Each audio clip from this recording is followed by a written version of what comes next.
জীবনে খারাপ সময়টাকে নিয়ে খুব বেশি মাথা ঘামাতে নেই। আজকে খারাপ সময় আছে, কালকে ঠিক চলে যাবে। খারাপ সময় জীবনের একটা পরীক্ষা, আর এই খারাপ সময়টাকেই একমাত্র মোকাবিলা করা সম্ভব কঠোর পরিশ্রম আর আত্মবিশ্বাসের মাধ্যমে। আপনি দেখবেন খারাপ সময় যখন আপনার জীবনে আসে, ধরেই নেবেন তার মানে সামনে আপনার ভালো সময় আসতে চলেছে। কেননা খারাপ সময় সবসময় ভালো সময়ের আগমনের বার্তা বহন করে। যে মানুষটা এখন ভালো সময় পার করছে, সেই মানুষটা কিন্তু এমনি এমনি ভালো সময়টি পায়নি। খারাপ সময়টাকে অতিক্রম করে তবেই ভালো সময়টা তার জীবনে এসেছে। ভালো সময় সবার জীবনে আসে, তার জন্য শুধু একটু ধৈর্য ধরতে হয়। যে একটু ধৈর্য আর মানসিকভাবে শক্ত থাকতে পারে, ভালো সময় খুব সহজেই তার কাছে এসে ধরা দেয়।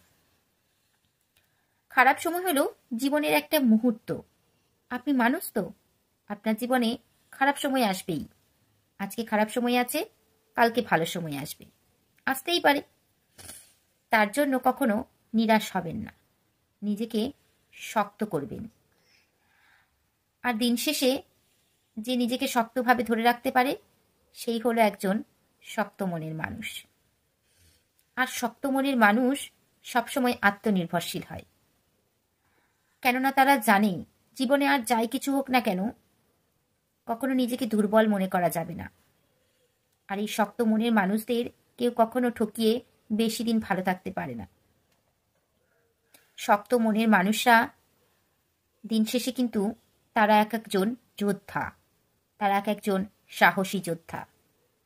যারা যুদ্ধ করে তারাই শুধু যোদ্ধা নয়, এই যে এরা প্রতিনিয়ত মনের সঙ্গে যুদ্ধ করে, আর এদের মধ্যে আত্মবিশ্বাস আছে যে আমি জিতবই।